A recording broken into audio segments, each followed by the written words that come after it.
Pada tahun 2002, sepasang suami istri dibunuh oleh keluarganya sendiri saat mereka sedang tidur. Yang sangat tidak terduga adalah pelaku yang tertangkap sama sekali tidak menunjukkan rasa penyesalan atas tindakan kejinya itu. Ideologi yang dianut si pelaku sungguh menunjukkan pola pikir si pelaku yang sangat tidak terarah dan juga kurang mampunya kondisi otak si pelaku untuk memahami sesuatu hal dengan lebih mendalam dan juga cerdas. Pada tahun 1972, seorang anak perempuan yang bernama Xiang lahir di desa Jiangjiazhuangzi. Ia lahir di keluarga yang sangat miskin. Tinggal di desa terpencil, tentu saja memiliki kelebihan dan kekurangannya sendiri. Kekurangan yang didapat dari tempat tinggal yang terpencil adalah kurangnya lapangan pekerjaan. Hal inilah yang membuat keluarganya harus merasakan ketidakstabilan ekonomi selama perjalanan hidup mereka. Ditambah lagi ideologi patriarki yang dimiliki oleh ayah Xiang, tentu saja membuat bertambahnya kerumitan dinamika keluarga Xiang. Sedikit mengenai patriarki. Dikutip dari gramedia.com, dalam blog yang berjudul Patriarki adalah konstruksi sistem sosial dengan sejarah yang panjang, bahwa diperkirakan patriarki muncul sejak masa milenium kedua sebelum Masehi di Babel. Hal ini mungkin dapat kita pahami dalam kasus ini, bahwa patriarki sendiri telah ada bahkan semenjak orang tua Xiang belum lahir. Namun apakah patriarki itu? Menurut KBBI, patriarki sendiri adalah tata kekeluargaan yang sangat mementingkan garis turunan bapak. Istilah patriarki dipakai untuk menggambarkan sistem sosial di mana laki-laki sebagai kelompok dominan mengendalikan kekuasaan terhadap kelompok perempuan. Oleh karena faktor inilah, mengetahui sang istri melahirkan seorang anak perempuan yang mereka beri nama Xiang, sebenarnya menyimpan suatu kekecewaan di dalam hati ayah Xiang yang bernama Yuling. Yuling sendiri mempercayai bahwa memiliki anak laki-laki sangat penting di hidupnya, karena ia memiliki pemahaman di mana anak perempuannya kelak akan mengikuti suaminya dan mengurus keluarga suaminya. Sedangkan hal berbeda bisa ia dapatkan dari anak laki-laki, karena ia merasa anak laki-laki di masa depan dapat melanjutkan garis keluarga. Minimnya pengetahuan yang mendalam dari Yuling mengenai patriarki ini menyebabkan ia tidak bisa mengambil jalan tengah dan bersikap lebih bijak demi keharmonisan keluarganya. Hal ini terlihat dari sikapnya yang acuh semenjak Xiang lahir. Namun 2 tahun kemudian, ibu Xiang berhasil hamil kembali dan melahirkan seorang putra. Betapa bahagianya Yuling mengetahui ia kini telah memiliki seorang putra. Putra kesayangan Yuling itu ia beri nama King Quan. Tentu saja bahkan semenjak di usia putranya yang baru 1 hari itu, Yuling memiliki begitu banyak harapan indah akan kehidupan putranya di masa depan. Namun tak lama setelah putra Yuling dilahirkan, ia terjangkit meningitis. Karena Yuling tinggal di desa terpencil dan jauh dari rumah sakit yang besar, serta kondisi ekonomi yang sulit, sang putra tidak dapat mendapatkan pengobatan tepat waktu. Oleh karena itu ia tidak bisa dibilang sepenuhnya sembuh. Pasalnya kini putra Yuling menderita epilepsi setelah dilakukannya tindakan pengobatan meningitis yang dideritanya. Seperti yang diketahui, merawat seseorang yang menderita epilepsi tidaklah mudah. Terlebih putra Yuling ini masih bayi ketika ia menderita epilepsi. Oleh karena itu kerabat Yuling semuanya turut membantu untuk merawat putranya. Di titik ini Yuling sangat terbantu karena terapi dan obat yang harus dikonsumsi putranya tentu saja membutuhkan biaya yang cukup besar. Dikala Yuling dan istrinya begitu fokus kepada putra mereka, sang anak perempuan Xiang tumbuh menjadi pribadi yang sangat pengertian. Di saat semua temannya bermain sepulang sekolah, Xiang lebih memilih untuk membantu ibunya mengerjakan pekerjaan rumah. Apalagi ayah dan ibunya sepanjang hari harus bekerja di ladang untuk mendapatkan uang. Dalam pikiran Xiang, ia hanya ingin membantu meringankan beban kedua orang tuanya. Oleh karena itu, di saat kondisi ekonomi keluarganya begitu sulit, ditambah lagi adik laki-lakinya yang sakit, Ia merasa masih sangat beruntung karena masih diupayakan untuk bisa terus bersekolah oleh ayah dan ibunya. Ini adalah salah satu cara Xiang untuk membalas budi kedua orang tuanya. Untuk anak seusia Xiang, tentu saja bisa mengerti kondisi sulit orang tuanya, sungguh sangat luar biasa. Ia tidak pernah merasa iri ataupun benci kepada adik laki-lakinya karena mendapatkan perhatian penuh dari kedua orang tuanya, terutama sang ayah. Ia malah berpikir untuk melakukan hal yang lebih agar dapat meringankan beban orang tuanya di masa depan. Oleh karena itu, Xiang sangat giat belajar. Upayanya itu nampaknya membuahkan hasil. Xiang mendapatkan nilai yang unggul dari teman-temannya di sekolah dasar. Berita membanggakan ini juga sampai di telinga Yuling. Salah seorang tetangga memberikan selamat kepada Yuling karena Xiang menjadi siswa dengan nilai terbaik di sekolahnya. Baru saat inilah Yuling mengetahui bahwa ia memiliki putri dengan otak yang sangat pintar. Kalian mungkin bertanya, bagaimana Yuling bisa tahu dari tetangganya nilai sekolah anaknya? Karena memang seacuh itu Yuling kepada putrinya Xiang. Di samping Yuling yang tidak pernah melihat raport anaknya, Yuling juga seringkali mengeluh tentang membiayai sekolah Xiang. Ia juga sering bertengkar dengan istrinya karena Yuling sangat enggan mengeluarkan uang untuk pendidikan putrinya. Dalam benaknya anak perempuannya Xiang hanyalah anak yang membebani hidupnya. Karena ia seorang perempuan. Baginya, Xiang tidak memiliki apapun yang bisa ia banggakan. Namun kini terbukti pemikiran Yuling itu sangat salah. Di satu sisi tak merasa puas dengan nilai terbaiknya, Xiang terus rajin belajar untuk bisa tetap mempertahankan nilainya itu. Karena ia berharap kelak ia dapat masuk universitas yang ia inginkan. Namun rasa bangga Yuling terhadap putrinya hanya dapat bertahan sementara. Karena kini Yuling kembali merasa putrinya bukanlah seseorang yang berguna di masa depan. Meskipun ia sendiri tahu, Xiang memiliki nilai terbaik dan sempat merasa bangga. Yuling saat ini kembali ngotot untuk tidak membiayai sekolah putrinya yang saat ini akan masuk bangku SMA. Yuling kembali bersikeras bahwa tidak ada gunanya Xiang meneruskan pendidikannya. Ia mengatakan akan lebih baik baginya jika Xiang segera bekerja dan membantu ekonomi keluarga. Perdebatan ini pun terdengar oleh para penduduk desa. Karena merasa iba pada Xiang, para warga yang bersimpati membujuk Yuling untuk tetap membiayai sekolah Xiang. Mereka berkata, bila mana Xiang lulus SMA dan dapat masuk perguruan tinggi, Xiang akan menghasilkan banyak uang dibandingkan jika ia bekerja saat ini dengan bergantung pada ijazah SMP-nya. Karena kata-kata ini, Yuling pun berpikir jika suatu saat Xiang mendapatkan ijazah lebih tinggi, maka Xiang bisa mendapatkan uang yang banyak dan dapat membelikan putra kesayangannya sebuah rumah. Karena ia tahu putranya dalam kondisi fisik dan mental yang sangat lemah, jadi tidak mungkin ia dapat bekerja di masa depan. Berpegang pada pemikiran inilah, walau dengan berat hati, Yuling akhirnya mau untuk membiayai sekolah Xiang. Tetapi hal yang berbeda dirasakan oleh Xiang. Dikarenakan ia sangat berterima kasih kepada ayahnya yang masih mau membiayainya, ia pun mencoba meringankan beban sang ayah dengan cara ikut bekerja di ladang tetangga sepulang sekolah untuk ikut menyokong sebagian kecil biaya sekolahnya. Setelah melewati masa SMA yang begitu sulit karena bekerja dan belajar, Xiang akhirnya berhasil lulus dan mendapatkan nilai terbaik di sekolahnya.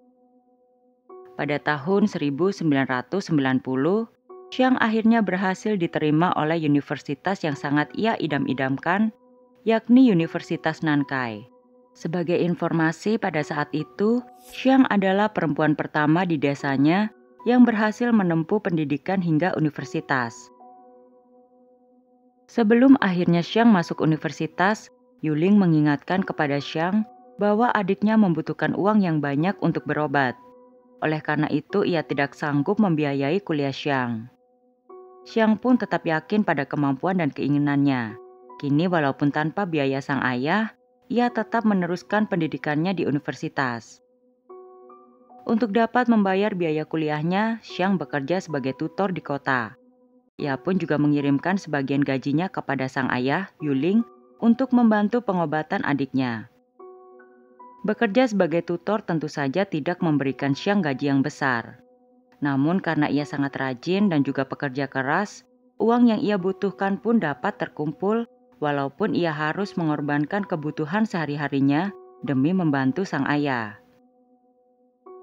Setelah 3,5 tahun, Xiang pun lulus kuliah.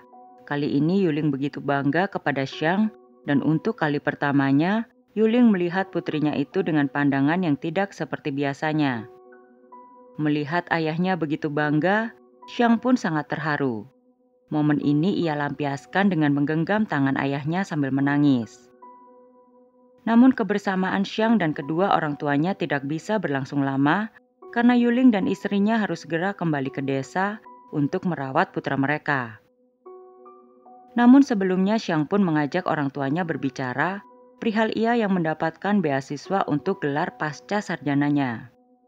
Xiang mengatakan bila mana jurusan pendidikan yang ia ambil saat ini yakni kimia, memerlukan spesifikasi lebih lanjut dalam pengambilan jurusan agar ia dapat memiliki masa depan yang lebih bagus. Yuling tentu saja tidak mendukung niatan putrinya itu untuk melanjutkan kuliahnya lagi.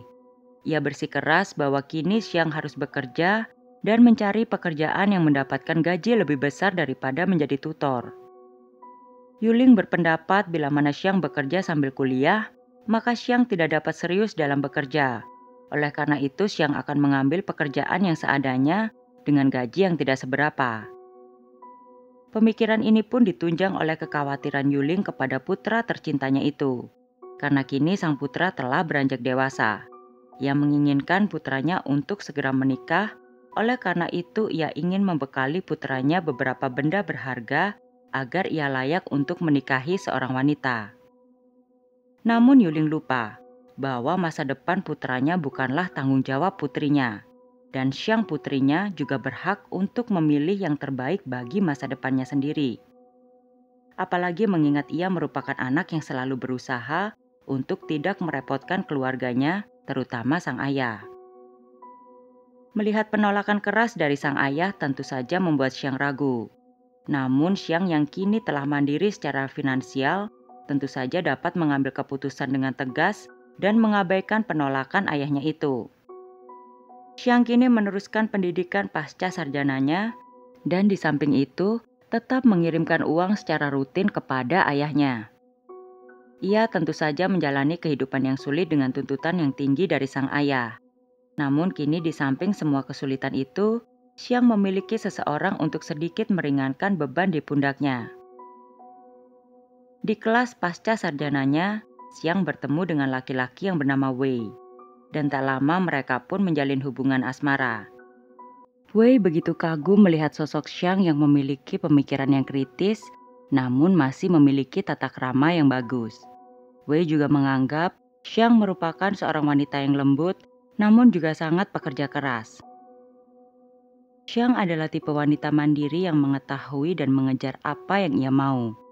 Oleh karena itu, setelah beberapa tahun berpacaran, Wei dan Xiang akhirnya memutuskan untuk menikah pada tahun 1997 setelah keduanya berhasil menyabet gelar S2 mereka. Biaya pernikahan Wei dan Xiang sepenuhnya ditanggung oleh keluarga Wei. Selain itu, orang tua Wei memberikan mahar sebesar 22.000 yuan atau sekitar 48 juta rupiah kepada ayah Xiang setelah keduanya menikah. Xiang kemudian mendapatkan beasiswa untuk melanjutkan studinya di Amerika Serikat. Mendengar putrinya kini akan pergi ke luar negeri, Yuling pun merasa senang. Karena di pikirannya jika putrinya bisa sampai di luar negeri, maka kiriman uang yang ia dapat pun akan semakin besar. Yuling memamerkan hal ini kepada keluarganya di desa dan juga para tetangga. Setelah 1 tahun tinggal di Amerika, Xiang dan suaminya begitu kesulitan untuk mendapatkan uang, apalagi Xiang selalu mendapat tuntutan mengirimkan uang kepada ayahnya. Oleh karena itu, suaminya Wei meminta kepada orang tuanya untuk membantu. Orang tua Wei yang adalah mertua Xiang pun merasa iba melihat kondisi menantunya itu. Mereka mengirimkan uang sebesar 20.000 yuan atau sekitar 44 juta untuk Wei dan Xiang bertahan hidup di Amerika. Sang mertua juga menawarkan kepada Xiang untuk menyuruhnya meminta uang kapanpun mereka membutuhkan. Tak lama setelah itu Xiang mendapati bahwa dirinya hamil. Wei dan Xiang di satu sisi sangat bahagia, namun mereka juga sangat kebingungan karena biaya hidup di Amerika sangatlah mahal. Apalagi kehamilan pertama Xiang ini membuat tubuhnya lemah. Ia selalu muntah dan tidak memiliki nafsu makan. Oleh karena itu ia tidak bisa fokus untuk bekerja dan hanya bisa terus berupaya untuk menyelesaikan tugas-tugas kuliahnya. Namun Yuling tidak mau tahu. Ia selalu menuntut uang kepada Xiang untuk pengobatan putranya. Yuling akan menghubungi Xiang berkali-kali dan meminta uang kepada Xiang. Anehnya Yuling masih bisa menelpon Xiang walaupun dengan biaya yang mahal, daripada ia memilih berhemat untuk sedikit membantu anaknya yang sedang dalam kondisi fisik yang lemah akibat kehamilannya. Namun seperti yang terdahulu, Yuling tidak pernah mau mengerti. Beruntungnya Xiang selalu dibantu oleh mertuanya agar bisa dapat terus mengirimkan uang kepada Yuling. Setelah 9 bulan melewati kehamilan yang cukup sulit, Xiang pun akhirnya melahirkan. Orang tua Wei yang sangat berbahagia pun mengunjungi Xiang dan Wei di Amerika. Xiang dan mertuanya diketahui memiliki hubungan yang begitu dekat. Mungkin karena Xiang sendiri juga merasakan kasih sayang yang diberikan oleh mertuanya. Karena ketika ia berhadapan dengan orang tua kandungnya, ia mengalami perlakuan yang sangat berbeda. Oleh karena itulah Xiang menceritakan kesulitannya perihal merawat anaknya. Bagaimana ia tidak mampu menitipkan anaknya di penitipan anak ketika ia dan Wei bekerja. Keinginan Xiang untuk langsung bekerja didasari karena ia harus mengirim uang kepada ayahnya yang terus menerornya. Mertua Xiang yang merasa iba pun akhirnya menawarkan kepada Xiang untuk merawat anaknya. Xiang dengan senang hati menerima tawaran itu, walau ia harus mengorbankan perasaannya sebagai ibu. Karena kini Xiang berpikir untuk segera menyelesaikan studinya dan mendapat pekerjaan yang lebih bagus agar dapat memberikan kehidupan yang layak kepada anak semata wayangnya. Setelah mengunjungi Xiang dan Wei di Amerika, ibu mertua Xiang kembali ke Tiongkok dengan membawa anak Xiang. Kini Xiang telah pulih dan kembali ke rutinitasnya, yakni bekerja dan belajar. Selama bertahun-tahun, ia menjalani kehidupan berat di Amerika, dan selama bertahun-tahun itu pula, ia hanya bisa merindukan sang anak yang kini mulai bertumbuh besar. Selama merawat anak Xiang, orang tua Wei tidak pernah meminta sepeser pun kepada Wei dan Xiang untuk kebutuhan anak mereka. Namun Yuling selalu merongrong uang kepada Xiang yang masih dalam kondisi sangat kesulitan untuk mendapatkan uang. Setelah beberapa tahun, akhirnya Xiang lulus dari kampusnya. Namun meskipun kini ia dan suaminya telah lulus dan bekerja, mereka masih menapaki dunia pekerjaan sebagai orang baru. Oleh karena itu, tidak mudah bagi mereka untuk mendapatkan gaji besar yang mereka inginkan. Karena seperti yang diketahui, biaya hidup di Amerika begitu mahal. Namun gaji mereka hanya puluhan ribu dolar tiap tahunnya. Karena kini memiliki pekerjaan dan dapat menabung walaupun sangat sedikit, Xiang memanfaatkan hal itu untuk menyambangi Tiongkok dan bertemu dengan anaknya. Akhirnya pada awal tahun 2002, ia dan Wei memutuskan untuk pulang ke Tiongkok.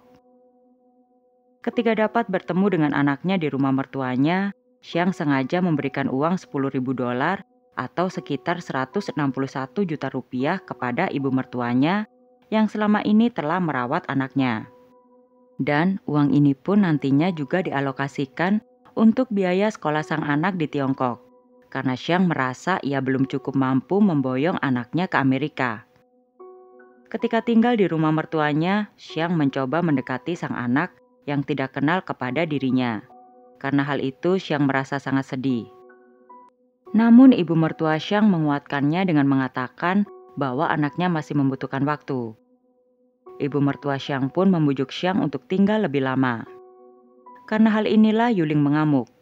Ia merasa Xiang lebih betah di rumah mertuanya yang kaya daripada tinggal di desa untuk menemuinya. Walaupun Xiang mengatakan bahwa ia masih ingin melakukan pendekatan pada anaknya yang telah lama tidak bertemu, Namun Yuling tetap saja menuntut Xiang untuk segera kembali ke desa, karena ia ingin berbicara serius kepada Xiang. Xiang pun kembali mengalah dan menuruti permintaan ayahnya itu. Akhirnya pada tanggal 18 Maret 2002, Xiang pun mengunjungi ayahnya di desa. Ketika Xiang dan Wei baru saja memasuki rumah, Yuling langsung mengajak bicara Xiang. Ia menceritakan kondisi adik laki-lakinya yang kini telah berusia 28 tahun itu. Yuling menceritakan bahwa selama ini ia khawatir jika putranya tidak bisa menikah karena kondisinya. Oleh karena itu, baru-baru ini ia mengenalkan putranya itu dengan seorang wanita. Dan wanita itu setuju untuk menikahi putranya, asalkan ia diberikan rumah. Yuling meminta $3.000 atau sekitar 48 juta rupiah kepada Xiang untuk membangunkan sebuah rumah agar adiknya bisa segera menikah. Xiang sendiri waktu itu tidak bisa berkata banyak, karena ia sudah terlalu lelah setelah perjalanan jauh. Di dalam hatinya Xiang berpikir bahwa selama ini ia selalu mengirimkan uang untuk pengobatan adiknya dan juga renovasi rumah keluarganya, walaupun sesulit apapun kehidupannya. Namun mengapa sang ayah masih tidak puas dan merongrong uang yang bahkan ia tidak memilikinya? Apalagi ia kini telah memiliki anak yang menjadi tanggung jawabnya. Xiang pun mencoba tinggal di rumah orang tuanya selama beberapa hari. Namun di tiap harinya, Yuling selalu merongrong uang dan juga sengaja bercerita dengan lantang kepada para tetangga bahwa kedatangan Xiang saat ini adalah untuk membangunkan rumah adiknya. Xiang akhirnya tidak tahan dan berpamitan kepada kedua orang tuanya untuk kembali ke rumah Wei. Namun ia berjanji akan segera kembali dalam beberapa hari dan mendiskusikan urusan uang yang diminta ayahnya itu. Ketika di rumah Wei, mereka pun berdiskusi mengenai permintaan ayahnya itu. Setelah berdiskusi, Xiang dan Wei akhirnya sepakat untuk memberikan uang kepada ayah Xiang sebesar $1.000 atau sekitar 16 juta rupiah. Sedangkan untuk adik laki-lakinya, ia akan memberikan uang sebesar $600 atau sekitar 9.700.000 rupiah.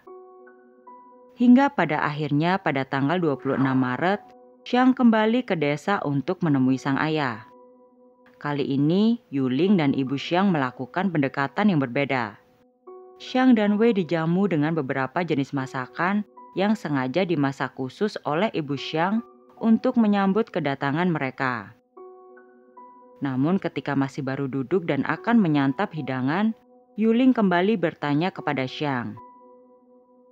Xiang pun segera mengatakan permintaan maafnya kepada sang ayah. Karena merasa maaf Xiang adalah cara Xiang untuk menolak memberikan uang, Yuling langsung murka.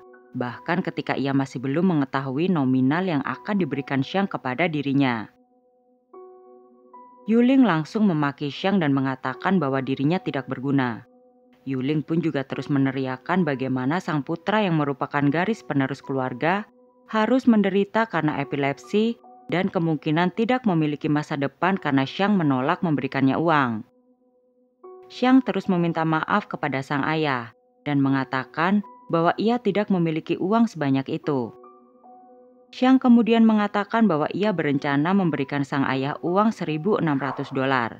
Hanya itu uang tersisa yang ia miliki. Xiang juga memohon kepada sang ayah untuk menerimanya terlebih dahulu dan ia akan kembali mengirimkan uang kekurangannya ketika ia kembali ke Amerika. Singkatnya, Xiang memohon kepada ayahnya untuk diberikan waktu agar ia bisa menabung sekembalinya dia ke Amerika. Namun walaupun mendengar permohonan putrinya itu, Yuling tetap tidak mau mengerti. Ia takut jika wanita yang akan dinikahi putranya itu mengurungkan niatannya jika ia tidak segera memberikannya rumah. Yuling terus memaki Xiang dan tidak memperbolehkan Xiang kembali ke Amerika sampai Xiang memberikan dirinya uang $3.000. Wei yang telah menahan amarahnya tak kuasa untuk berdiam diri melihat istrinya diperlakukan seperti itu oleh ayah kandungnya sendiri. Wei kemudian memaki Yuling dan menghujani Yuling dengan fakta-fakta di mana Yuling adalah ayah yang tidak bertanggung jawab dan tidak memiliki perasaan sedikit pun. Bahkan ketika Xiang sedang dalam kondisi kesehatan yang buruk, Yuling hanya bisa merongrong uang kepada putrinya itu. Karena tidak ingin pertengkaran ini berlanjut sampai perkelahian, Xiang pun menenangkan suaminya dan kemudian berlutut kepada Yuling sambil terus meminta maaf. Setelah suasana sudah agak dingin, Wei dan Xiang pun berbicara berdua, dan mereka memutuskan untuk pamit. Xiang kemudian meletakkan uang $1.600 di kamar ayahnya. Namun ketika hendak pergi, Ibu Xiang meminta kepada putrinya untuk bermalam 1 hari saja. Karena merasa iba kepada sang ibu, Xiang pun menuruti permintaan ibunya itu.